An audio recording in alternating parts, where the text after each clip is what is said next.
My name is David Zuby, and I'm the Chief Research Officer for the Insurance Institute for Highway Safety and Highway Loss Data Institute. One of our regular evaluations of vehicles is an evaluation of whether or not the vehicle seats are able to provide some protection against whiplash injuries. Our evaluation is based on simulating a rear crash using this laboratory here. We take the vehicle seats out of the vehicle and mount them to a special platform, which is then moved as if it were a car that had been struck in a rear crash. The measurements from the dummy are then used to judge which seats are doing a better job of moving the head together with the rest of the body in a way that reduces the stresses and the strains in the neck. My name is Ronnie Wells. I'm an engineer and tech. The sled is a steel flatbed that runs on rails that can be programmed to produce specific accelerations and decelerations. Behind me is the mechanism that moves this platform. It's a large tube of compressed air and a plunger that comes out of that tube.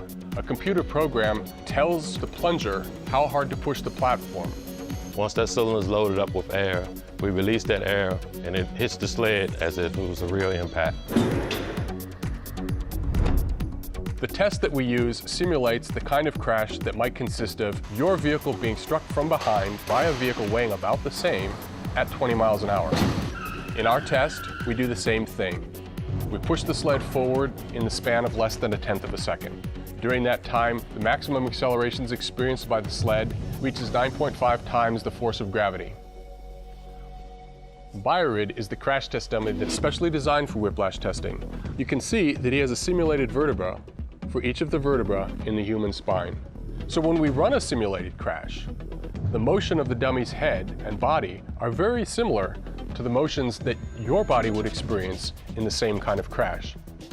We've been running these dynamic evaluations for a number of years now, and we've done a study that shows the seats that we've rated good do in fact reduce the risk of neck injury. So we know that as manufacturers have changed seat design to earn good ratings in our tests, that we are in fact making the vehicle safer in these very common rear impact crashes.